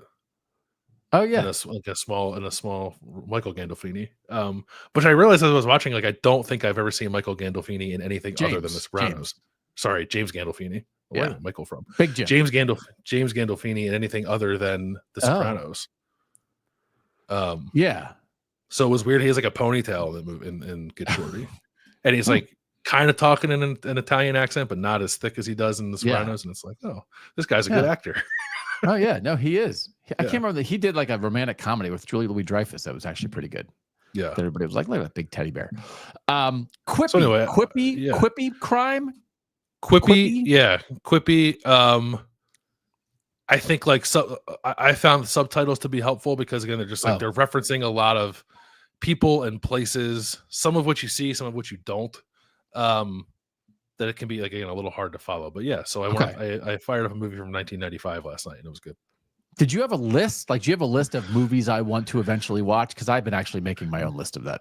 No, I was actually thinking because I was listening to another podcast where they were talking about this podcast I listened to. They were doing a draft of their favorite directors. Oh, and they were running through all these movies that are just like quintessential American films. It's like, haven't seen that, haven't seen that, haven't seen that. Yeah. So like, yeah, I definitely need to make my list of things that I need to work my way through. But no, I haven't done that. I'm more just like opened up one of the streaming services to see what was available. And like, I didn't like Sinners is on HBO Max, which I haven't seen yet. Oh, but I also was like kind of tired and I didn't want to watch that while I was maybe not capable of giving it all my attention. So I didn't. So I found something else. so actually, I mean, this is not what I was going to do, but I saw Sinners in the theater, really enjoyed it. And my wife and daughter had not seen it. So I was like, we should watch Sinners. So just so you know, I am very much into this. It's hard to wipe out 2 or 2.5 hours of your life sometimes when you're busy to say, like, dedicate yourself to a movie. Are you okay watching a movie in pieces? I would prefer not to. Okay. I am very much okay with it. I will just tell you about Sinners. There is a very clean cut. It's basically 2 movies. The first 45 minutes is kind of getting ready to do a thing, and then the last hour and 50 minutes is doing the thing. So if I would get yourself to Sinners sooner than later, and then just, you'll know it when it happens. And then it's like, oh, I can go to bed now and I'll watch the rest tomorrow. And it won't be like you can't remember what happened. Okay. All right. But I do like the idea of making lists because there's nothing more that we enjoy that here on Kings of the North. We love taking things that people do for pleasure and turning it into homework. So like the idea of like, hey, I could watch a movie, or I could be like, what's on my list? I put it in my notes app on my phone. But I did that. So and this is still not what I watched The Conversation, which is a Francis Ford Coppola movie from 1974 with Gene Hackman. And it's like, oh, this great thing. It's like, God, 1974, man. Let me tell you, I was alive in 1974. What a weird time. I can't believe that's how people were. And I guess it won the Palme d'Or at the Cannes Film Festival that year. I get it. Oh my God. I'm very happy to not be living in the content pop culture universe of 1974. So you may skip The Conversation. I've been trying to go see Superman. I haven't seen it yet, but what I want to do this summer, I didn't do it with Jurassic Park. I still might do it with F1, but this Screen X film format, have you like been at movies where where it's like I've seen it advertised. I've not experienced it, but I know what you're talking about. I just want to see what the deal is. So I'm hoping to see Superman in Screen X, and then is Superman like flying on the wall, like the screen's on the side of the wall? I almost can't figure it out. But I don't know if people who have seen Screen X, like, do you love it? Do you think it's awesome? Does it just seem like an extra thing for no big deal? Like 3D to me is like, I don't want to wear glasses or whatever. But if they're just putting the movie not only on the thing in front of you, but on the sidewall, I kind of might be into that. I could be into it. I think F1 would, I think if that's what it is, I think it would be a cool experience. Okay. But yeah, I think any comic book movie where people are flying around blowing stuff up, I'm sure is too. Yeah. Blow stuff up on the sidewall, not just in front of me. And then on Amazon, we're watching The Better Sister, which came out a couple months ago on Amazon, which is just like another ridiculous miniseries. I think it's 8 episodes, and we've just been through 7 episodes of slop just to figure out what happened. And it's just, I think, because it starts with, I'm not like ruining anything. It's like the very beginning. It starts with the murder, and then it's just like, blah. I hate all the characters. Nobody interests me, but I want to see who the murderer is. And I just like, could we capture that with Kings of the North at all? What could we do that people might be like, God, I hate Doug, but I got to see who the murderer is? Like, why? That's quite a thing. You not have enjoying swords. it. You're halfway there. Pick a victim. Yeah, Chekhov's sword. If I bring the sword out at the beginning of every show, and then by the end of the show, it's like, what's he going to do with that thing? I didn't enjoy anything he said, and he annoyed me the whole time, but I stuck around to see what he jammed that sword into at the end. Maybe I'll do that. Every show, I just jam the sword into something. Yeah. Now we're in 51 minutes in, he cut a pineapple in half. I didn't really want to wait around for it, but I did. I'm just trying to make the show better. All right. What are you eating? Is that the one with Jessica Biel? Yeah, Jessica Biel and Elizabeth Banks. I like both of them, but both of their characters I'm sick of. It's just the writing. Both characters drive me nuts. Yeah. What am I eating? Oh, so Wits is that like a local thing? Wits, the frozen custard place? Do you know if that's outside of Ohio? I think it might be outside of Ohio. I'm not sure it's in the South, but it might be Midwestern, not just Ohio. Okay. There's one in my town. I don't know. Yeah. So there's one, whatever, probably 12 minutes or so from where I live. Their flavor, I think like flavors of the month and flavors of the week, but one of their recent ones was a mint chocolate chip ice cream, but the chocolate chips were Andes mints. Ooh, come on. And that was not something I knew I needed in my life before I experienced it. It really, it was excellent. Mint chocolate chip has become my favorite flavor of ice cream. I think it's either that or peach, which I realize are two very different flavor profiles. But it used to be for the longest time it was chocolate chip cookie dough, because I couldn't believe as a child that people were letting me eat cookie dough at that kind of frequency. Probably not a good thing. But now, mint chocolate chip is up there for me. But this was like the premier level mint chocolate chip ice cream, when you can substitute just regular old chocolate chips, which are fine, with something like an Andes mint. Or I was thinking to myself as I was eating like a peppermint patty, maybe. Oh yeah, it'd be good too. I've never seen that done, but the Andes mint chocolate chip ice cream is something I think they should do year round, because I would eat a lot of it.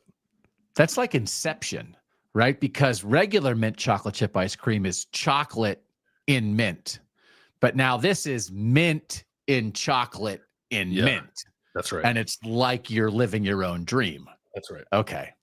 Yeah. When you can Inception your ice cream consumption, that's the way to go. You can take a bite of mint ice cream and then you get to the crunch and you're like, "Ooh, more mint." Yeah, that's that's pretty great. Yeah. So we have I like it when we kind of do game show things on Kings of the North. We've played whole troll, honk, or moron. And I think we probably should have played that a little bit more during SEC Media Days, which we are just not talking about today, because I did not want to be as angry today. So in the vein of troll, honk, or moron, for Whatcha Eatin', I would like to play cucumber or zucchini. Okay. Would you like to play this? Yes, please. Mike? Cucumber or zucchini? Yeah, that's easy. So that's easy? Okay, the bottom one's a zucchini, the top one's a cucumber. What do you mean? This is me in a grocery store holding two oblong green vegetables. And the reason, I think I have talked about this on various shows, I'm not that I'm sure I've ever talked about it on Kings of the North. Famously, once when my wife was not available and I was making my daughter's lunch in elementary school, it was like she liked chopped up cucumber slices in her lunch. And I sliced up a zucchini instead and put that in her lunch. And frankly, I was like, for real? Like we're gonna split hairs over cucumbers and zucchini? You seriously look at, I know they're not exactly the same, but you look at that cucumber and zucchini and you're like, oh yeah, no doubt about it. Yeah. Yeah, of course. Of course? Yes. Aren't they close? They're close. Maybe you can get some zucchini that are a little bigger than that one you have there, I guess, that maybe could be a little closer. But the stem's a dead giveaway. The stem's a dead giveaway. So let me ask this. So in comparison, when you put a cucumber next to a zucchini, you're like, oh yeah, that's a zucchini. But if they were just by themselves, a lone zucchini, a lone cucumber, you would immediately know what that is with not thinking to yourself, oh, which is that? Yes. Really? Yeah. My vegetable knowledge is lacking then. I thought this was very relatable. Everybody, I like it on Whatcha when we say things and then people can go take it to their families and say like, oh, they talked about this. Remember how we talked about that? How in our family, we think this, we eat that, we wonder this. So I just imagine there are people going through life confusing cucumbers and zucchini left and right. And you're telling me you don't believe that to be the case? I don't believe that to be the case. Okay. No. I also feel bad for your kid because it's a very different experience to take a bite of raw zucchini and raw cucumber. I heard about it. Did not go over well. Like on the list of dumb things Dad has done, very high on the list. Which again, to me, feels like if anybody could do that, right? I don't know. Yeah. Okay. Yeah, I think so. All right. What are you thinking about? So I was out at like a coffee shop yesterday. just doing some work, and I went to get a refill, and I had my AirPods in, and the guy who refilled my coffee said, like, "What are you listening to?" And I said, "I don't know."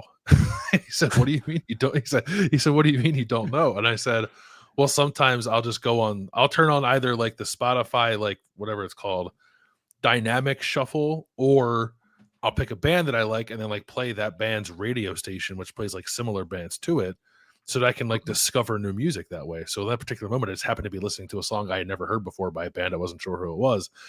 And like I explained that in fewer words. And the guy kind of looked at me weird. And I got to thinking to myself, like, how do people discover new music anymore? Oh.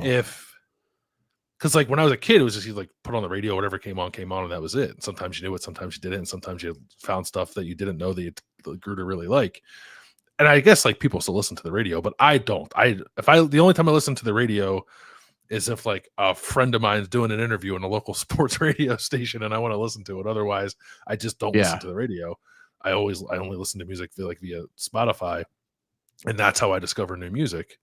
But I don't know, like, am I an outlier in the way that I discover new music, and people just do it the old fashioned way, listening to the radio? Or, there have been times where like I've heard a song like at a gas station or like in a movie that I've never heard before that I like. I understand that exists, but like, what is the number one way now that people experience new music, if it's not letting the algorithm lead you on the journey to find it? Because I would think for younger people that would be the way. The algorithm directs you towards things that it knows you already like this style of thing. But niche culture has killed discovery. Whether that's radio. I mean, your pop culture consumption when I was growing up, and still when you were growing up, was all about discovery, because you would have a station that would play a type of music, but not a specific artist or not a specific song. Yeah, you didn't pick it.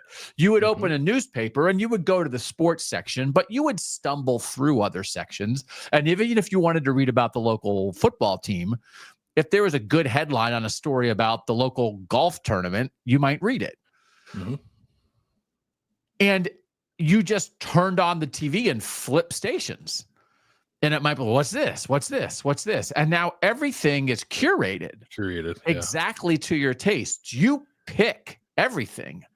Our whole lives, but especially pop culture, it's choice. Everything's choice, which in its most ways is wonderful, but it certainly limits discovery. But the idea that discovery through an algorithm, which feels like the only method of discovery that is left, that would be odd, makes me even, because if that's not happening, then there's no discovery. Yeah. And I guess I probably experienced that most with music, but you could definitely experience in other ways. Like I don't know people read magazines anymore. Half the magazines that I liked reading when I was younger don't exist anymore. Newspapers are entirely different. I still get the paper delivered to my house, but their printing schedules are so weird that like it's a lot of like wire stories and stuff. So yeah, that experience generally I think is few and far between, but like I actually still like seek it out with music.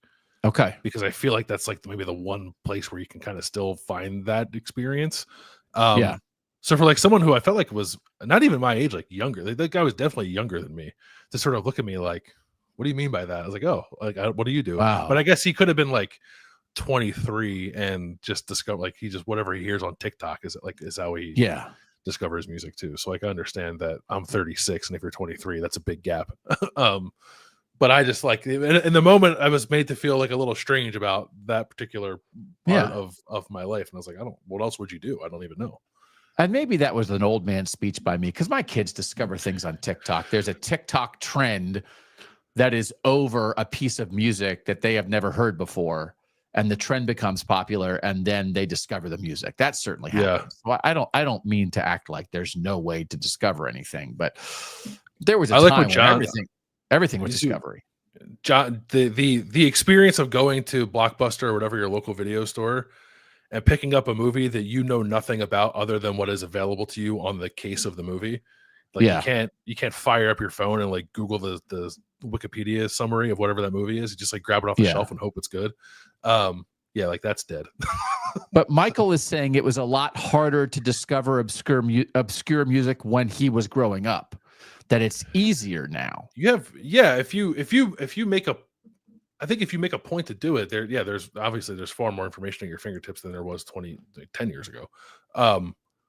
But if you're not intentional about it, you fall into rhythms. I think that then you just, like you said, things get curated for you, and you just get like a little more like narrow scope on things. So because you can program your own radio station every day with your playlist, right? So I wonder, there certainly are, to your point, if you prioritize it, it's easier. To Michael's point, right? Like if you want to discover things, I am seeking discovery. Okay, I have more avenues to do it. Previously, the discovery wasn't up to you, but it was around you constantly, and it was normal. But if you choose to sort of fall into, I do this, I know what I like, and I like, that's what I do. That's what I watch. That's what I listen to. I choose constantly. I very, very seldom am exploring, whereas the exploration maybe was forced on you previously.